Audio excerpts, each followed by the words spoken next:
সকালের জন্য আমি খিচুড়ি বসালাম, আর অল্প একটু পানি শুকালে আমার খিচুড়িটা হয়ে যাবে। আমি আজকে খিচুড়িটা একটু নরম করে রান্না করব। মধ্যে আমি একটু ঘর ঝাড়ু দিয়ে নিচ্ছি।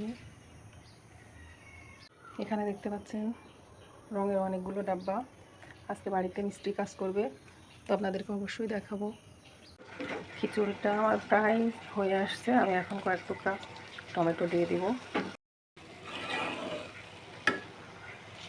হচ্ছে, আর এদিকে আমি দেখি কি রান্না বান্না করা যায়। ফ্রিজ থেকে একটু মাছ বের করি, মাছটা ভিজা রাখবো। এখানে আমি 2টা ডিম সিদ্ধ দিয়ে দিলাম। খিচুড়িটা আমি একটু নরম নরম চাইছিলাম, সেরকমই হয়েছে। আমি এখন খিচুড়ি দিয়ে খাওয়ার জন্য একটু 2টা পেঁয়াজ কেটে নিচ্ছি। পেঁয়াজ মরিচ দিয়ে খিচুড়ি খাইতে অনেক মজা।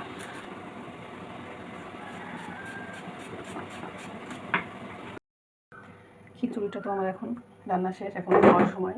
তো এখন খিচুড়িটা আমি নিয়ে নিব, নিচ্ছি। সকালবেলা এরকম ধোয়া ওঠা নরম নরম একটু খিচুড়ি খাইতে কে কে পছন্দ করেন? আমার কিন্তু অনেক বেশি ভালো লাগে।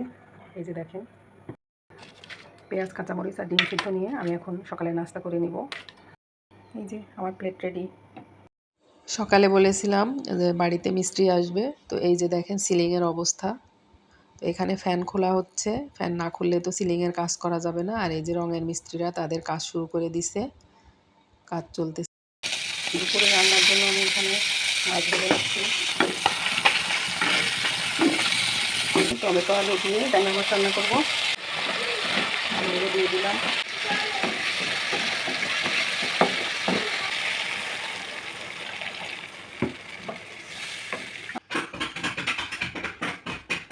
রান্না করতে করতে আমি চলে আসলাম মিস্ত্রিদের কাজ দেখতে।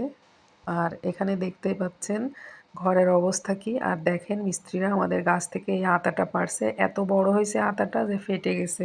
এই যে রান্না করতে করতে আমার বাজার চলে আসলো। কি আনছে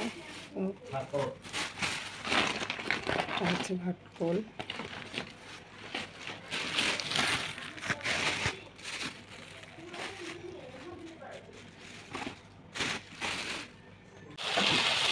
এই টমেটোগুলো আমি দিয়ে দিলাম। রান্না বান্না চলতেছে, তার মধ্যে তো আপনারা দেখতে পেলেন।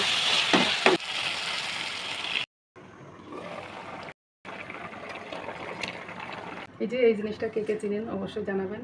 আমি আজকে এটা রান্না করব। বলেন তো আপনারা এটা কি? এই যে দেখেন রান্না করতে করতে আম ভর্তা খাচ্ছি, খুবই মজা। এই যে ঘ্যাটকলগুলোকে আমি কেটে ধুয়ে এখানে ব্লেন্ড করে রাখছি। এখন আমি এগুলাকে মশলা কষিয়ে চুলায় দিয়ে দিব। তো দেখতে পাচ্ছেন আমি চুলায় মশলা কষাচ্ছি এবং ঘ্যাটকলগুলা ব্লেন্ড করা সেগুলা দিয়ে দিচ্ছি। এখন এগুলাকে আমি ভর্তা করে নিব। তো এইভাবে কে এই জিনিসটা খান আর কার এলাকায় এটা কী নামে পরিচিত অবশ্যই কমেন্টস করে জানাবেন। এই যে লাস্ট মুহূর্তে দেখতে পাচ্ছেন আমি এখনই ভিডিওটা শেষ করে দিব। তো এখানে এই যে মিস্ত্রিরা কাজ করতেছে। আসলে সিলিংয়ের অবস্থা খুবই খারাপ হয়ে গেছিলো, এটা না করালে হতো না। তো আজকের মতো বিদায়, আল্লাহ হাফেজ।